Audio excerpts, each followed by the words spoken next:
This video today is sponsored by BetterHelp. So as many of you know, we recently had our first child, a healthy baby boy. So we are in the early stages of postpartum. And one thing that we both agreed upon before having the baby was making sure that we utilize therapy to help us transition through this period. It can be really difficult just with all of the sleep changes, hormonal changes, becoming parents. There's a lot that goes on throughout that period. So we wanted to make sure that we had the proper resources and help to guide us through that journey.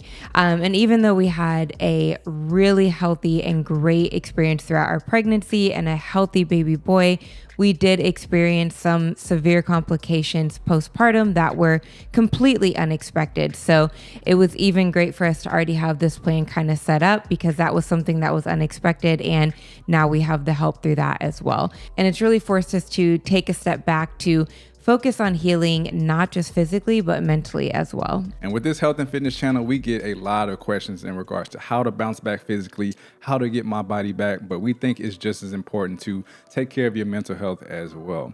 We will personally be utilizing BetterHelp and their licensed therapists to help us get through this roller coaster of a postpartum. And the good thing about it is we can do this from the comfort of our own home. So it's super convenient. And for us, we don't have to be without our baby in the process. It's super quick and easy to get matched with a licensed therapist. And you can switch therapists if you feel like you need to find a better fit over time. We will personally be utilizing BetterHelp for this postpartum process, but you can utilize BetterHelp for a number of reasons, whether you're dealing with depression, anxiety, or if you just simply need someone to talk to.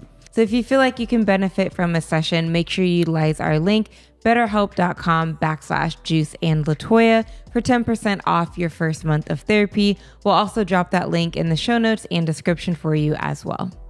Hey, welcome back. What's up, everybody? Welcome back to another episode of the Juice and Toya podcast, brought to you by One Body Los Angeles. Of course, I'm your co-host, Juice. And I am Toya, and this is your other co-host, your brand new co-host, Jakai. Jakai's in the building. Shout out He would Jakai. say hello, but he's eating. This is his debut on the channel. And also, welcome to our new little studio set up here, a.k.a. our new apartment. So, lots of changes. lots of changes. But we're excited to get back to it. Of course, we've had a little hiatus, obviously, rightfully so.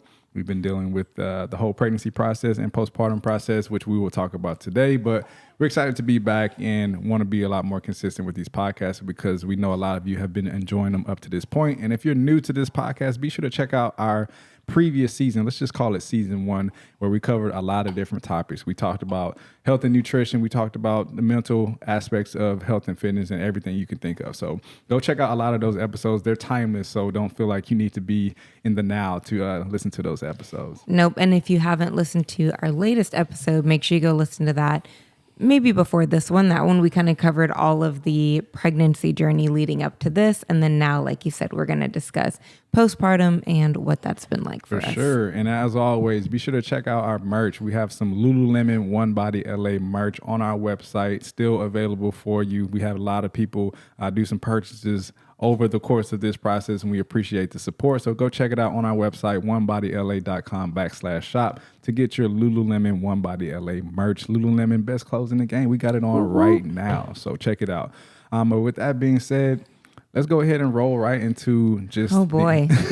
We got a lot to talk about. We're going to call this a therapy session. And we mentioned BetterHelp at the beginning of this podcast, which we will be utilizing just because we went through some very crazy stuff, traumatic stuff, but we're just blessed to kind of be in this position now. So let's just, we're going to do this kind of chronologically. Let's go back, let's say a couple weeks before we had the baby. So let's just kind of talk about how we went about that process. Yeah. So the baby was breech. He was large and breech, very long. His head was lodged like under my left rib cage. So he was head down a lot of the pregnancy. And then once he flipped breech, it was over from there. He started breakdancing toward the end of the pregnancy, And he would flip from left side to right side, but wouldn't go head down. So we ended up having to schedule a C-section. And for me, that was totally fine because my main goal throughout my birthing plan was get him out safely while making sure I'm safe. So I didn't have any specific feelings about having to do a C-section because I knew it was what needed to be done. sure. And whatever was going to get both of us out of that situation safely was what I was on board with. So because we scheduled a C-section, we were able to kind of plan a little bit or know that we would have some time to plan, like he could get a haircut, like all these little things that you probably can't do when you just go into labor. And it was just weird, like the fact that we were able to schedule it. Like it was very weird. You know, with pregnancy, you never know when the baby's coming. Of course, you have a due date, but everybody knows, you know, the due date is just, you know, a unit of time to measure how far along you are. And of course, I still could have gone into labor before, but just knowing that there was a date that was like, this is, if you don't go into labor before this is his birthday, it was a little weird. It was like a weird feeling. Yeah. So, and just to kind of clarify too, like our OB pretty much told us, like, look, we have a lot of women that come in who want to deliver the baby vaginally, but she told us, like, I don't even know that this is possible. I don't do that. Like literally, Jakai was in her stomach like a hammock. Yeah, when he came out, his butt came first. He was very hammocked and like lodged in there. So our doctor she was very well. I mean, throughout the pregnancy, she has been great to us. She's been knowledgeable. She's, you know, whenever we had questions, we didn't feel like we were stupid for asking any questions, and she, you know, made it a point to make us feel comfortable throughout the entire process. So when she said, look, you know, we want you to be safe as well as the baby, and to do so, we had to go through the C-section process, which was great. I mean, it was super easy, which we'll get into. But again, the weeks leading up to it, it gave us some time to really just like do the things that we wanted to do just as two. So we went to the beach, we went on walks, we just kind of did some things. Went out to eat a few times. You know, it's kind of like the Last Supper. Like we were just trying to enjoy our time together as two before we welcomed our baby boy into the world. And it was actually, it felt good to do so. So that was kind of the benefit of just having it already scheduled, is we made it an agenda every day. We was like, all right, today we're going to do this because we can. And tomorrow we're going to do this because we can. And then when the day came, we weren't like super stressed, I guess. Yeah, we kind of had time to mentally prepare too. Yeah. Because at first it was like, whoa, you know, like when she was like, all right, it's going to be a C-section. It was like, all right, kind of had to pivot, you know, the plan that we had. And so, that way, once the day came, we'd already had some time to mentally prepare for it, because I know so many people who went in thinking they're going to deliver vaginally and ended up having to do a C-section, which is surely a whole different experience than just having it planned. So, once the day came, we woke up. Man, he made me the best breakfast because she couldn't eat 8 hours before. So I got up at like 6-7 o'clock. I made her a super breakfast just because, if y'all don't know, Toya eats like 8 meals a day. So I had to make her a monster meal just so she felt, comfortable not eating for that length of time. And she didn't even really get to eat the rest of the day. So that breakfast really made a big difference in helping her feel comfortable throughout the day. So that morning we just kind of chilled out. You know, we just relaxed and just tried to be as relaxed as possible. And it just, again, we had so much time leading up to it that the day of didn't feel like super like anxiety. Yeah. The anxiety didn't really come until we got to the doctor. Actually, when we started rolling back, like we was there getting set up, checked in, and everything was fine. Like we were just kind of joking around, having a good time. And then as soon as she was like, all right, you ready to have a baby? We were like, oh. Today? Like right now? Oh, okay. I guess we'll go back. So, they roll us back. And I can let Toya get more into the story, but they roll her back and they have me sit outside, which they told me, all right, 10-15 minutes. They're going to do the spinal shot thing. So I couldn't be in the room. So of course I'm sitting there with anxiety. I'm twiddling my fingers, like whatever. 10-15 minutes go by. I'm still not back. And I'm like shaking. I'm like, all right, what's going on? At first I heard them laughing and then I heard the laughs go away. So I'm like, bro, what's happening? What are they doing to my wife? And then finally they called me in. Everything's good. And it's the process gets started. So talk about just the C-section process and the journey of that. Just because, there may be women watching this right now who might have to get a C-section or who've been through it themselves and want to hear about your journey. I think so that 15 minutes that he was outside felt like 45 to me too. It was definitely like, hey, you said he can come back in 15 minutes. It's been 30. Yeah. Can we please go get him? Once I was numb and just kind of sitting there waiting, I wasn't really anxious at all. It was more like, can he come back in here? Because once he came back in, I'd feel a little bit more at ease. But I really wasn't too nervous or anxious because my doctor did a really good job of explaining like what was going to happen. And so far, everything had happened exactly how she explained it. And so that made it a lot easier as well, just knowing like, all right, everything's going well. But the other thing was we brought music and a playlist. And that was one thing our doctor also was like, please bring a playlist because there's nothing more awkward than just sitting in here and it's silent and we're just like, all right, about to pull the baby out. Seriously. So that really helped too because we created the playlist and I was kind of able to focus on the music and just like, you know, I couldn't feel anything. So I didn't know where we were in the steps of the C-section. So after what felt like probably 10 minutes, I hear her say, turn the song on that you want him to be born to because he's about to come out. And that's when I kind of got nervous. And I was like, wait, he's about to be born? Like, and I don't even remember the song that was on, but I remember Toya saying, change it. Yeah, and I don't remember what song I said that to. There was whatever song was on. I was like, I do not want it was weird because it wasn't even in our playlist. Remember, it was like something weird happened to where it just kind of shuffled out of our playlist and some random song came on. And Toya was like, change it now. At least that's how I heard it because in the moment it probably came out. It was like crunch time. So the Jakai was actually born to 2 songs. I can't even say one. The one song was Victoria Monet. On My Mama. Yeah. And the second song was Treasure by Bruno Mars. Yeah. Something like that. It was like, I want to say something like that. It was like right in between, but like we didn't know when the baby actually came out. So it was like right in between those 2 songs, but it just so happened to be those 2, just in case you were wondering. But yeah, so once he came out, that's kind of when things changed a little. So throughout, I started to feel a little nauseous, and most of that was probably because I hadn't eaten at this point in almost 12 hours, right? And so it was like 10 hours by this point. And I started to feel nauseous. You hadn't eaten. They're pumping you full of whatever. Medicine, numbing, all of these things. And so as she's lifting him up to show me, I go to lift my head to see him, and immediately I was like, ooh. And so I was like, he's cute, but I'm about to throw up. And so then that's when I got nervous because I was like, I can't feel my stomach.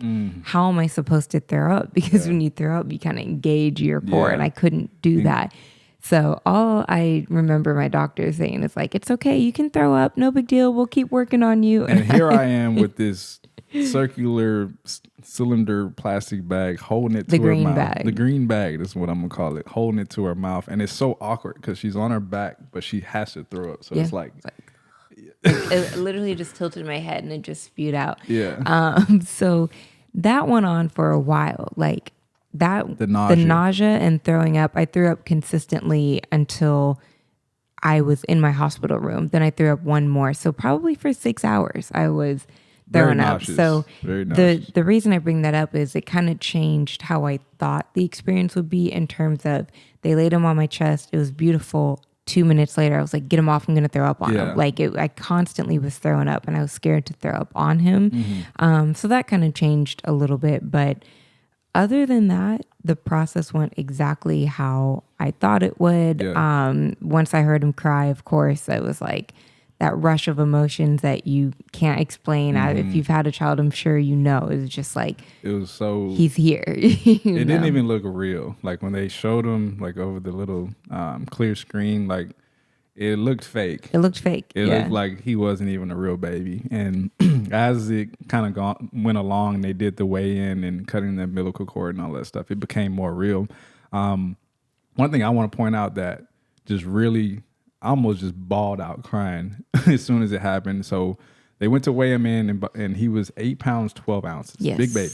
Came out strong. I mean, he must have been doing some push-ups in there. He was definitely right along with eating mom. His protein, definitely along with mom along the process. But When we were weighing him in, I had my hand just near kind of the edge of the little bassinet with the warmer, and I just feel his hands grab my index finger. I almost lost it because it was almost like, "Hey, Dad, like this is the voice." He recognized your voice. Recognized my voice, and it was the strongest grip I've ever felt in a baby. And I know it's biased for me to say, and I've been around a lot of babies. That was a strong grip, and it was almost like confirmation. Like, I'm here, I'm healthy, I'm happy. And I almost bawled out crying. I almost lost it then. So, what was the C-section like from your point of view? Because you could see differently. Yeah.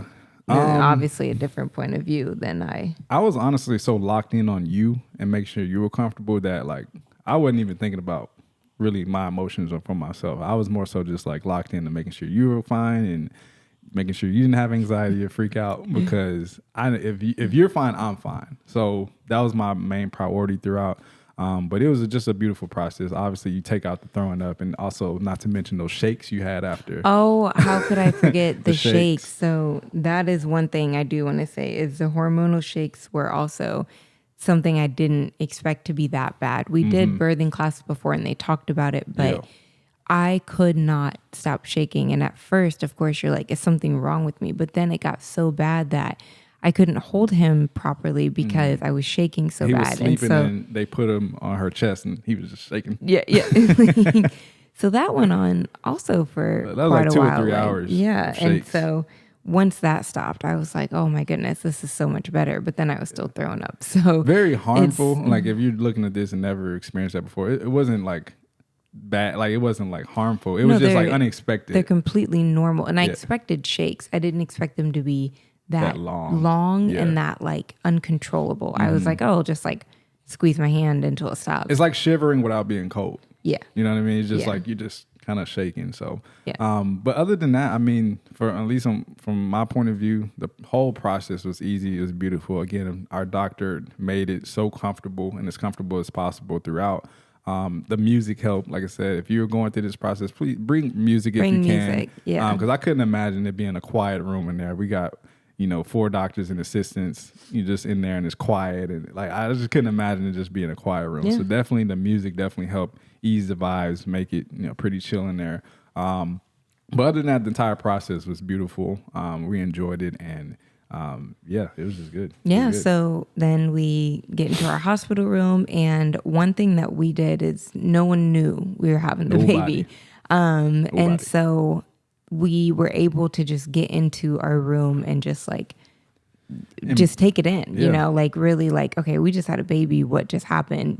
Really process those emotions without having to make sure we answer all these texts and all these phone calls, and people would be waiting like, is a baby here, And so we were able to just like soak it all in those first few hours of just like, okay, he's here. Yep. And then the next day, once we were a little bit more, first of all, me coherent, I was out of it too for so long, to where I wouldn't have even been able to respond to texts or answer phone calls. Yeah. And so that was honestly something that I'd probably do again, because it made the process of just soaking it all in so much easier too. Yeah. So, and that was a big thing. A lot of people told me beforehand that I understood right away as soon as it happened. They were like, make sure that you just really take those first couple of days to really soak it all in. Because a lot of times, again, as much as I wanted to get our family and friends involved and show them right away, it just would take away from just really soaking in the process. Because it didn't really hit me until, honestly, like a day or two after just being in the hospital with him. Like, that's when it just finally hit me like, wow, he's here. Like, this entire 9-10 month process we went through, and now, wow, he's finally But also here. You have nurses and doctors coming in and out and in and out to where you wouldn't even be able to really like have conversations and talk to people. Because even once we did FaceTime, like my siblings, for example, like remember it kept getting broken up because somebody'd come in like, okay, I'll have to call you back. So it was never more than a 2 or 3 hour stretch that we didn't have someone come in at max. Yeah. And honestly, it turned out being a preparation, because we don't get a 3 hour period now without being attentive to them. So, I mean, it kind of helped us prepare that way. But it was funny because the nurse would come in like 6, 7 in the morning. Did you get some sleep? And we're like, no. I was just falling asleep. Well, thank you for taking my vitals. I appreciate it. No, It was great. Like our stay was great. We were Beautiful. only in there like what 36 to 48 or so hours within that. Yeah. We weren't in there very long. So yeah, that experience in itself for me went really well. Like I couldn't have asked for a better experience, honestly. I left the hospital being like, I can do this again, over again. Like no big deal. This was totally fine. The pregnancy, the birth, even my healing, like I never had any pain from the C-section. I would say at most there were a couple of days where I was like, oh, the C-section, the scar is kind of healing. Pain. Like, yeah, a little incision pain, but never was I in excruciating pain. I was never in pain to where I was like, I need painkillers now. Like not once. And let's backtrack a little bit in regards to pain, because a big point we want to make out, Toya worked out her entire pregnancy. Yes. Maybe up until like the last couple of weeks where it was kind of a little bit uncomfortable. More walks. And it was only uncomfortable, and correct me if I'm wrong, because he was breached in the way he was sitting in her stomach. Correct. Other than that, if he was head down, Toya would probably have been working out through. Yeah, the way he was positioned, he was also sitting on a nerve, which made it really uncomfortable. So it made things like squats, even sitting down on the toilet was like uncomfortable. Painful. So yeah. But I want to preface this by saying, like, all the work that she did pelvic floor PT, she worked out, she did her core breathing and all that stuff that leading up to this moment. And the most gratifying thing, I think, throughout this entire process as far as having the C-section, as soon as, they were making the incision, what did the doctor say? Okay, abs of steel. She said, okay, abs of steel. Like they had trouble cutting through the abdomen. Like they couldn't get through her abs, which is just a testament of just the work that she put in, just having a strong core. And obviously it shows that just the healing process was a lot easier for her as well. So, and it just goes to show, like, she probably doesn't see that very often. She probably just slices through just easily, just tissue all the time. And just to have her say that kind of made us feel better, like knowing like, wow, that it did, because the strength training got hard, but I reminded myself the importance of it, and it did pay off. And I think a lot of my non-existent pain is credited to that, because my core healed a lot better than if I wouldn't have worked out. So all of the strength training I did, the pelvic floor therapy, all of that truly paid off, because I held a plank the other day, and it was not bad. Held a plank. We're only 4 weeks out. Yeah. We're only 4 weeks out. And it, it just like made it all worth it, to be honest. Because I'm not going to lie, it was hard towards the end to go and work out. And there were days where I was like, I do not want to strength train today, but I would do it just because I'd be like, okay, I'm going to have to lift him. I'm going to have to lift the car seat. I'm going to have to, like all of the things, I'm going to have to heal myself. It made it, so much more worth it now that I'm in this period where I'm like, oh, okay, the work paid off. For sure. So let's fast forward now to the week after we had the baby. So we bring him back. First of all, leaving the hospital, okay? I'm trying to figure out the car seat. This is probably the funniest part. There, of course, when we're walking out, there's like 15 people checking into the hospital, and everybody's like, congratulations, great. Like, we're soaking it all in. And of course, I've been on YouTube weeks leading up to it. And of course, I'm trying to figure out the car seat, putting it in, and things are jamming. I can't get it out. I'm like, come on. Like sweating. I'm sweating. I'm like, they're going to think I'm just don't know what I'm doing. And like, of course, finally I get it situated and figured out. I'm like sweating when I get in the car. I'm stressed because I'm like, what if they think I'm just a terrible dad? Like I just can't figure out the car seat. But it was just so funny that I did all that work, and I was like playing with the car seat, and then you get in the moment and you just fumble. So I wasn't very clutch there, but I figured it out. Obviously, got him in, and that car ride home, I drove probably 10 miles per hour, just because I was like, you just drive different when you have kids. Like you just I've heard this before. Like if you had road rage before, when you have kids, everything just changes because you're driving and you have more important people in the car. So that drive home was so slow. Like it was just like showing him the city. It was just like a cruise to the house. But when we got home, it was just so funny because we both looked at each other and we're like, what do we do? There's no instruction manual. There's no like, okay, now that you're home, this is what you do next. Yeah, there's no instruction manual. It's just like, be parents, go, bye, figure it out. Y'all have fun. No, our first week home though was honestly magical. Like it was, beautiful. We were just figuring it out together. And I don't think there was a single time where I was stressed. Like we just flowed, everything flowed so well. We started to get a little system going. Yeah. We ended up moving into the living room just because it was easier for us. Yeah. We just camped out in the living room literally for probably 7 days. Yeah. We were just all in the living room and we were sleeping. And, again, we probably didn't sleep more than 2-3 hours at a time. But it was fine. It was fun. It was fine. just fun because it was just, we were soaking it up. And then at that point, we kind of called our friends and made them a part of it as well. So they were kind of engaged. And it was just kind of just fun to just finally be home and have our family started in that moment. Yeah. So it would be mornings. Toya would wake up and I'm just like taking pictures of him. Like 2 a.m. I'm just taking a video because he's smiling in his sleep. So I'm just like staring at him. He's breathing. Take a picture. Yeah. Seriously. But the feeding has been going well. Toya has been, if you want to talk about briefly just the breastfeeding. Yeah, he latched right away in the hospital. They're like, do you want to breastfeed? I was like, yes. They placed him on and we were ready to go, which was such a blessing. Like I had no idea what to expect. I was terrified. I was like, how do you learn how to breastfeed? Like, I was terrified, but it's been great. He's been eating so well. And then I've been pumping so he can give bottles too, which has helped our sleep schedule.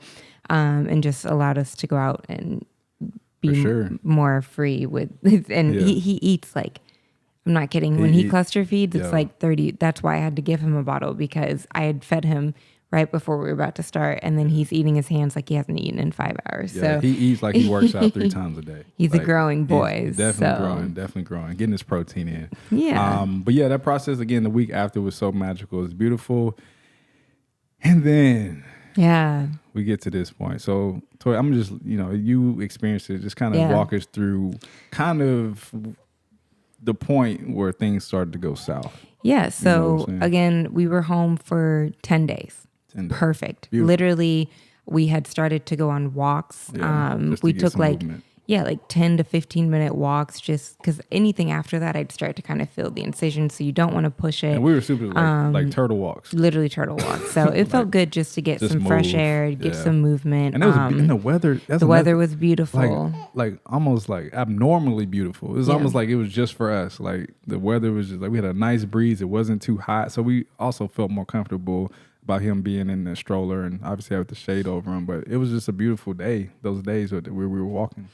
So I just started to kind of feel like, okay, I can get up and move and do things. And one morning woke up and I was like, oh, kind of got a little headache, but like nothing out of the ordinary. No, of course, your hormones are adjusting. I haven't been sleeping. Before pregnancy, when I didn't get good sleep, I got migraines. So I immediately was like, I'm not sleeping well. Of course, I'm getting a migraine. So I'd taken an ibuprofen and I was like, cool, this will knock it out. No big deal. Went about my day. We had actually announced his birth that day. We posted on Instagram like, hey, he's here. And then we went on a walk and we had a good morning and the headache started to get worse and worse and worse. So then I was like, you know what? I think I just need to take a nap. We laid him down, we ate, and we both took a nap. Woke up from the nap. Before I took a nap, I took a Tylenol also. Woke up from the nap and the headache had turned into a full migraine, like awful. And so I was like, I just kind of don't feel right. And immediately I hear, before I went home from the hospital, a nurse had told me, if you have a headache that doesn't go away, make sure you call your doctor. That can be a sign. Or after Tylenol, if it doesn't go away from Tylenol. Yeah. Exactly. Yeah, that's important. And so I just remember hearing that and I was like, I don't think I have postpartum preeclampsia. I had no blood pressure issues during my pregnancy at all. I had perfect blood pressure. I have lupus. It was a high risk. I'm Black. It was my first pregnancy. I had all these risk factors for preeclampsia. Never had a high reading. There was one day where it was in the 140s and it was because we were running to the doctor's appointment. We were stressed out. It was hot. We couldn't find parking. We live in LA.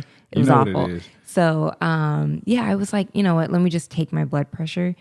Thankfully, I had a machine at home because I was at high risk for it during the pregnancy. So I'd monitored it at the beginning.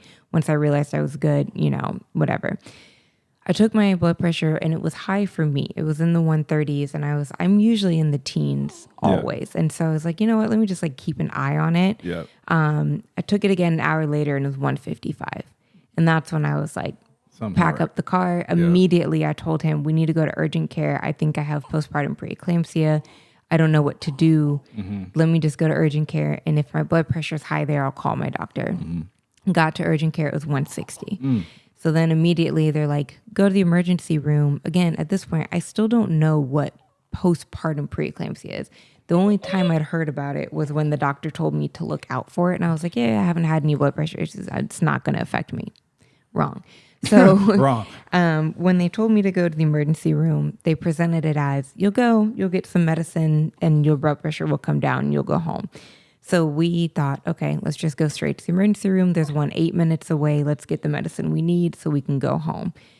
We get there. I'm being monitored. It's creeping up. High 160s, 170s. And I'm like, I'm in the ER. Why isn't it going down? So then they admit me. We are not in the hospital with my doctor. We're not where I gave birth. Again, because we went to the closest. At that time, it would have taken me 30, 35 minutes to get to my hospital. And again, we were told, just go and get your blood pressure medication, go home, and then call your doctor, and you'll be good. We thought it would be a 1 to 2 day process. Get in, get treated, get out. So we're in there, and I was told I don't have postpartum preeclampsia. I just have a case of post-pregnancy, postpartum hypertension. So I was like, all right, let's get this blood pressure down so we can go home. We're in there for 2 days, and the worst timing ever, the third morning, movers were coming to move us. We were moving to a new apartment. So our mindset was, do we need to reschedule the movers? Am I okay to go home? Like, there's a lot going on right now. We also have a newborn in the hospital with us trying to breastfeed. We're trying to eat. It was stressful, as you can imagine. So long story short, they tell me I don't have postpartum preeclampsia. A doctor comes in and literally tells me, you can go home, but your kidneys are kind of not doing good. They're kind of declining, but I'll send you home. No joke. Like, what? This is exactly how. And so I was like, you know what? Get me out of here. I'm going to go home and call my doctor. We get home. He meets the movers. We start moving.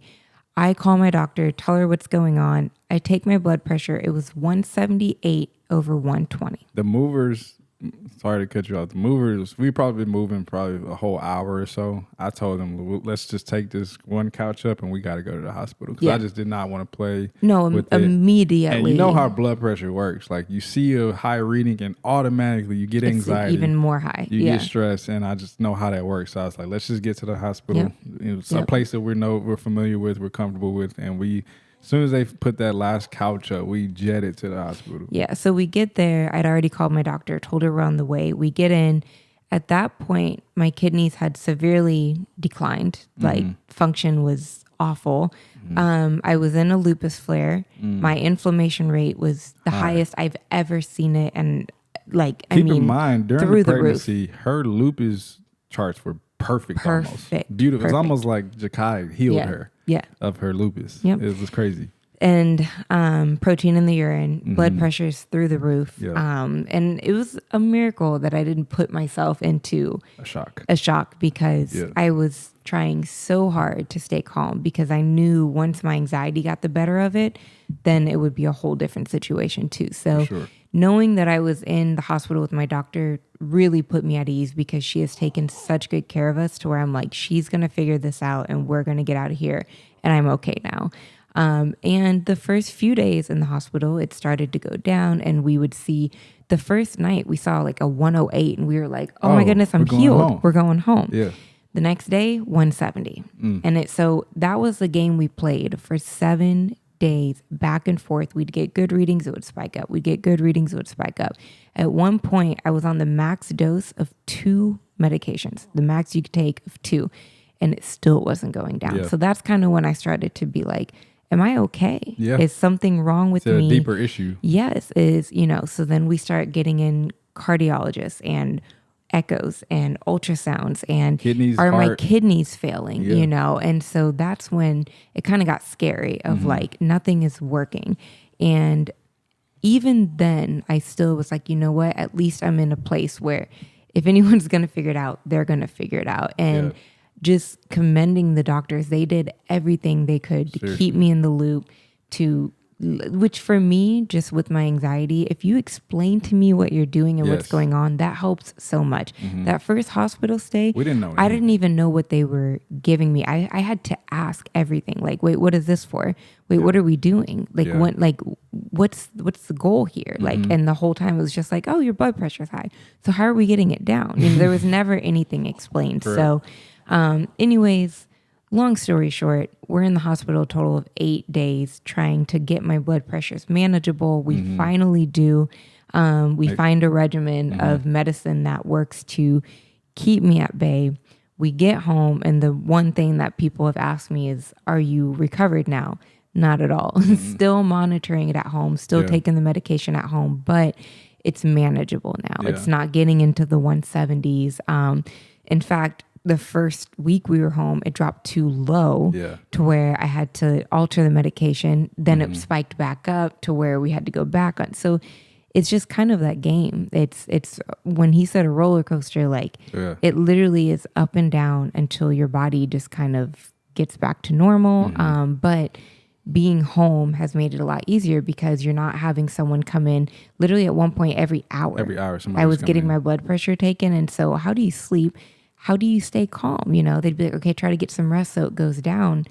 Yeah. Knock, knock, you know. And blood pressure is influenced by so much, you know what I mean? And granted, you know, the doctors are saying even with anxiety and stress, like it still shouldn't be at a 170s, certain- 180s. exactly, yeah. elevated to a certain extent. So the thing about the process was when we felt like it was probably 3 or 4 days throughout that 6-day process where we had great readings throughout the day, and you know, we had this feeling of hope, and the doctors kept coming in and saying, look, if you have a good reading at 4:00, you know, we're going to send you home, because we had to go through this 24-hour period because we had to get a regimen that we can go home with and monitor ourselves. Yeah. So it was probably 3 days of just demoralizing results. Like we would have a great day of readings, and then we'll have a spike, and then it's like, all right, we got to keep Another it 24 hours. Like the clock starts over. And keep in mind, like the hospital room, we were between 2 rooms. It was a very small room. I'd say maybe 150 square feet room. You have the bed. I slept in a recliner, and, you know, Jakai had, you know, sort of a jailhouse. Bless his heart. He was Bless a his heart. trooper. I started to bring his bassinet into the hospital just because I just felt bad for him sleeping there. So he wasn't sleeping very well, but once he kind of got acclimated to it, he started to sleep. I figured it out and started to sleep well too. So we got to a point where, you know, had we gone into it thinking like, all right, this could be a week process, or, you know what I mean? If we knew that it could potentially take that long, we probably wouldn't have been as stressed. But we were told from the beginning, like, should be a couple of days, they'll figure it out, which in a lot of cases out here, Sometimes it is, yeah. But in our particular process, it wasn't. And it took some trial and error Yep. to figure out a regimen of medications that worked for you. I think that's the thing that was also frustrating, was because once the doctors were like, you do have postpartum preeclampsia, it's a severe case, let's get it under control, I start Googling. And you backtrack to the hospital we went to before. Like, because why? we were like, what could have happened? And I think that is the scary thing, is I think that's what also made it more traumatizing, was if I didn't know better, if I didn't advocate for myself, if I didn't say, no, I'm not okay, something's not right, if I didn't have a blood pressure machine at home, like all these what ifs of truly terrifying what could happen. And so once I was diagnosed with it, I started Googling and researching, like, what is postpartum preeclampsia, like trying to get an idea of what it is. And I think that's the thing, is there's not a one size fits all. It's so different for everyone, you know? And I've talked to now so many people who've had it, where some have had strokes. Some were on a very low dose of medication and were completely fine after a couple of weeks. Some had seizures. Some had seizures. It's terrifying also, the amount of people who've said, I had no idea that existed, myself included. I had no idea throughout my pregnancy that postpartum I'd have to think about, will I get postpartum preeclampsia? Look out for the signs and symptoms. Until the day I got discharged. And even then, I was like, that's not going to affect me. I didn't have any blood pressure issues, but that doesn't matter. Doesn't matter. You can be as healthy as you can be and still experience Yes. I mean, when I say I had the perfect pregnancy, literally 0 health issues, and that's coming from someone with an autoimmune disease. So I had a great pregnancy. So yeah, I mean, now we are 4 weeks postpartum and 2 weeks post diagnosis. And it's still every day. It's truly a traumatizing experience because I have to take my blood pressure twice a day. Each time my heart rate skyrockets just with the fear of like, what if it's high again? What if I have to go back to the hospital? What ifs. I don't want to go back to the hospital. I want to be healthy. Like, and then you see a good reading and you're like, oh, okay, cool. Then you're good for the 12 hours that you have to wait until the next reading. And then when that, 4 or 5 o'clock starts to hit and you're like, okay, I gotta take my blood pressure soon. I hope it's good. Let me sit down. Like, it really is like no joke. We are going to be utilizing so much therapy because this was a extremely traumatizing process, because it's also you're with a newborn. You want to go home and like make your home a home. You're bringing your baby home. We wanted to go on walks and like have that family time before it's time to get back to work and like all of these things. And you don't want to get into the mindset of like, why did this happen to me? So you're trying to just have faith, be strong and say, okay, this is going to pass. But again, like you said, blood pressure is affected by so much. So your mindset really matters, but it's hard when you're not sleeping, you're caring for a newborn, there's fear, there's so much that affects it. So it's such a hard thing to battle just because of the nature of it. And I just want to personally commend you for just being strong, just because this is probably the toughest thing I'd have to see you go through. And Toya's been through a lot, like a lot of health issues, especially with the autoimmune stuff. Like I've seen a lot to where we've just dealt with like emergency room ambulances, all this stuff. So I want to commend her just because it took a lot for her to not. Thank you, I think Jakai says the same thing too. Commend you, mama, just for being strong in that moment. Because again, there were so many different factors that made it so difficult. The fact that, we thought we were getting out a couple days and we didn't. We literally, luckily it was a blessing and a curse at the same time. We were able to have us in there, like I was able to be there. Some people said they weren't allowed to keep their baby or husband. Imagine if I wasn't able to be there, like, or if you wasn't able to see your child, you know what I mean, in the process. But even with him being there, it also again made it difficult because we had to raise him, we had to feed him, we had to change his diapers, make sure he was okay, make sure he was comfortable, right? So doing all that in the process of going through this is very difficult, and it could have been plenty of instances where she could have just lost it and broke down and given up, quite frankly. So I want to commend you for being strong in the process. We were, really leaning on our faith through this moment, just because it was just one of the hardest moments for me. This is probably the first time in our relationship where I felt 100% helpless. Like I've always felt like there was something I could say or something I can do to help at least alleviate the process. And this is the moment where I felt like I had nothing to say. I felt like I did everything. I was giving you massages. I was trying to, I was ordering food, making sure that, and shout out to our friends and some of our family who were able to come in and help us out in that process too as well. We have people bringing us food. So it took an army, it took a village of people to really help us get through this process as well.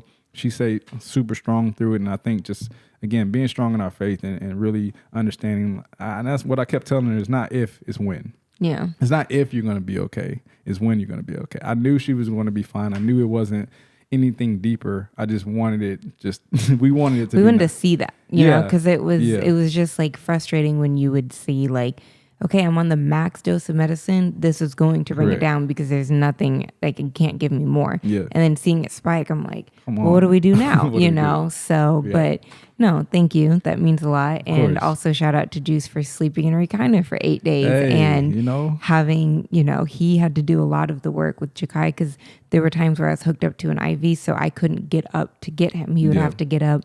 So if he was sleeping, Jakai's crying, I'm like, hey, can you wake up? Can you bring him to me? Because I couldn't get up to get him. So it was a process. It was a process. But we got through it. Wrapping that up, we're home. We're not our new home fully healed, but we're okay. It's to a point now where I can manage it, and hopefully we get off the medication soon, but we will figure that out day by day, you know. So with that being said, we are processing all of this. And one other question I want to answer that we've been getting a lot is, what are we doing workout wise?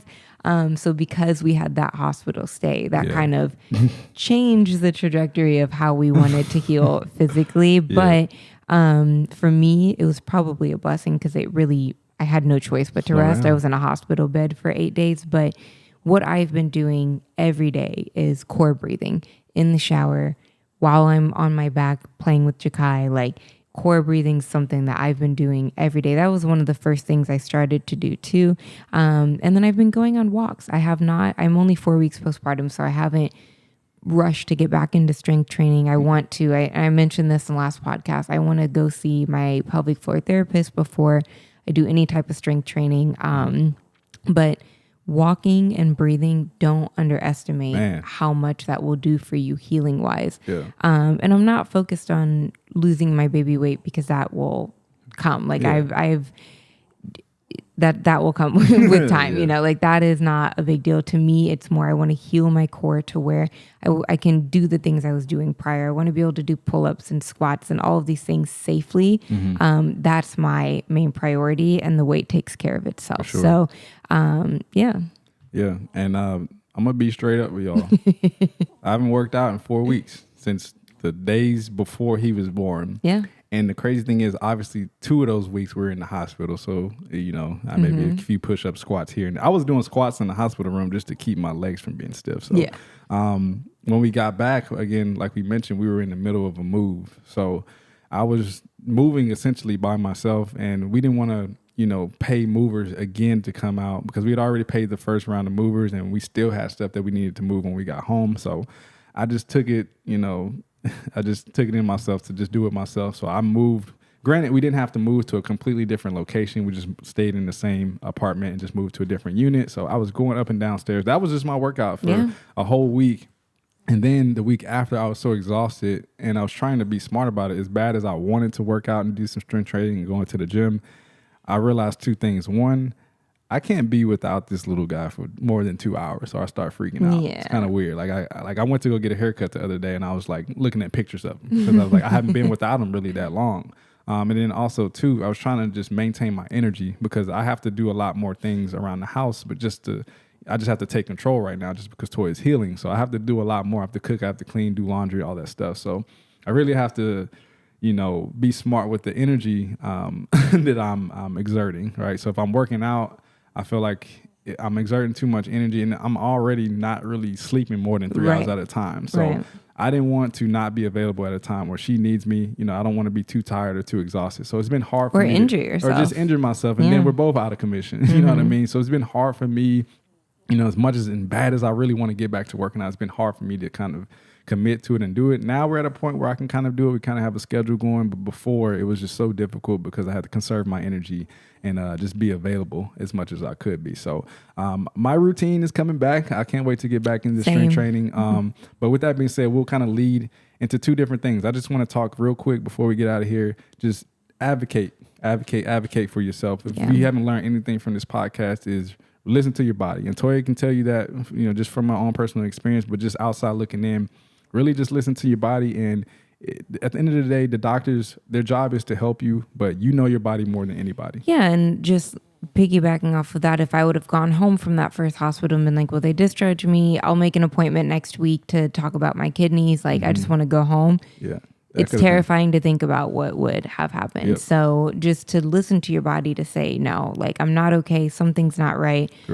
Called my doctor, and thankfully I did. And thankfully they were able to perform the proper tests and diagnose me properly and get this taken care of. So definitely advocate for yourself, but ask questions, do your own research if you need to, and don't stop until you feel like you're getting the correct answers, because had we, again, stopped that day when we were discharged from the first hospital, oh my God, could have been a whole different story. So we want to, you know, do our part. And we made a post about just our postpartum journey, just with dealing with the preeclampsia. And one thing we noticed was a lot of other women within the comments who dealt with the same thing. Some worse, some a lot easier than what we dealt with. But this is something that hasn't been talked about. We weren't really as knowledgeable as we should have been about it. And imagine women who just don't know and they go through this, and it's very dangerous not to know, having gone through what we've gone through. So again, what are the risk factors of preeclampsia real quick? It's number one, it's first pregnancy, black women are at a much higher rate of getting preeclampsia and postpartum preeclampsia.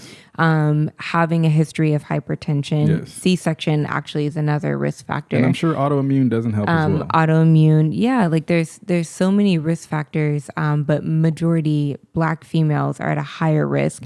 But that doesn't mean that other ethnicities are not affected. But first pregnancy, if you've had a history of hypertension, which I had not, and C-section. So it just, again, it's nothing I did wrong. It's nothing that you did wrong. It just happens. Don't think you're too healthy to not get it. I mean, this can affect anybody. Toya is the healthiest person I know, and it happened to her. So again, I just wanted to make a point, really advocate for yourself. And we can do a whole nother podcast, maybe drop in the comments if you want to just have we can go in depth on the story. The story, but also just like preeclampsia, what it is, us even doing more research about it and just creating awareness behind it. Because again, 100%. This could have went so many different ways, but we're blessed that it happened the way it did, and we're now able to be here telling the story and just kind of just enlightening all of you about what happened. And we're both going to take steps to kind of heal from this traumatic experience, we because literally, like it was traumatizing for him to see me that way, and it was traumatizing for me to experience it. So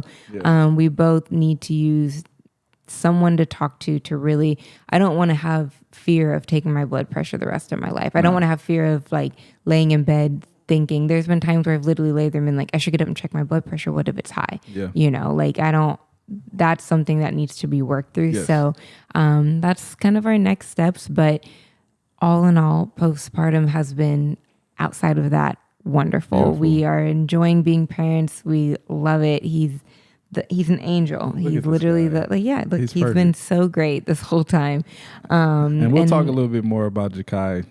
If y'all don't know, his name is Jakai Kobe White. That is his full name. He's been perfect for it. I mean, to be in the hospital room that long, like he could have been, as uncomfortable as him. I'm sure he was, but I told him if he was older, I would have given him a treat. Like that's where you're like, if you're gonna give you a treat, no, he deserved. He was perfect. Like we thought he was just gonna be screaming the entire time and comfortable. He only screamed when he was hungry, which rightfully so. I scream when I'm hungry too. No, I get it. I get it. But I'll end this to say also too as well, just a quick channel update. We got good news and we got bad news. Let's start with the bad news. The bad news is, given that we're going to take probably most likely the rest of this year to just heal, right? Heal physically, heal mentally, heal spiritually. We probably won't be able to shoot any videos this year, but the good news is we prepared, and we really knew, we never knew what would happen post-pregnancy. Thank God we did. But we shot a lot of content beforehand. The only thing is I haven't been able to edit it, but we have a lot of content in store. So if you see some videos where Toya doesn't look so pregnant, don't think that she's working out right now. This was probably at like 3 months pregnant. At 3 months. And another quick story, we had a hard drive that crashed where we lost like 3 or 4 videos that we wanted to put out.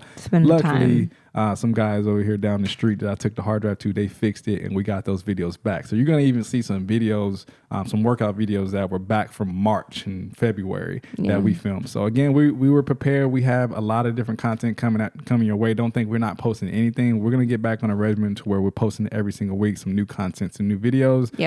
But again, we're going to take this time to just really take some time to heal. And we just want to thank everybody for just, again, it takes a village, to really just help us get through this process. All the support that we got, we posted in the community page. We went through every single comment. We wish we could comment back to all of you, but all the beautiful messages about just us and just really just wishing us best. And sharing your stories, it really helps to make us feel like we're not alone. So thank you for all the support. Like you said, the videos are coming. We're back on a regimen. We just appreciate all of you for supporting us through this time. And the last thing I want to say is, and I said this in the last podcast, women are the most outstanding human beings I've because I want to shout out all women to go through this 10-month process and to finally have this baby and still deal with things postpartum that could last years on end. Like, I want to commend you for just being strong. Thank you so much. For being, just if you're strong in your faith, like it takes a lot, and I want to acknowledge that. I've seen it firsthand. I've seen it with my friends. I've seen it with her, obviously, and I just want to commend you. So that's just coming from me. So shout out to all women. Appreciate that. But with that being said, we appreciate you for joining us again. Yes, we're back. Check out BetterHelp. Go to betterhelp.com /Juice and Latoya for 10% off your first month of therapy. And we'll put that link in the description as well. But definitely go check it out. If you just need someone to talk to, it doesn't even have to be postpartum. If you just need someone to talk to, if you got stress, you got anxiety, go get that figured out, because your mental health is more important than anything. And we're going to check out. We appreciate you. We have to feed this little guy. He has a doctor's appointment, so we're going to get out of here. But we appreciate you for joining us for another podcast video. And we will see you all at the next one.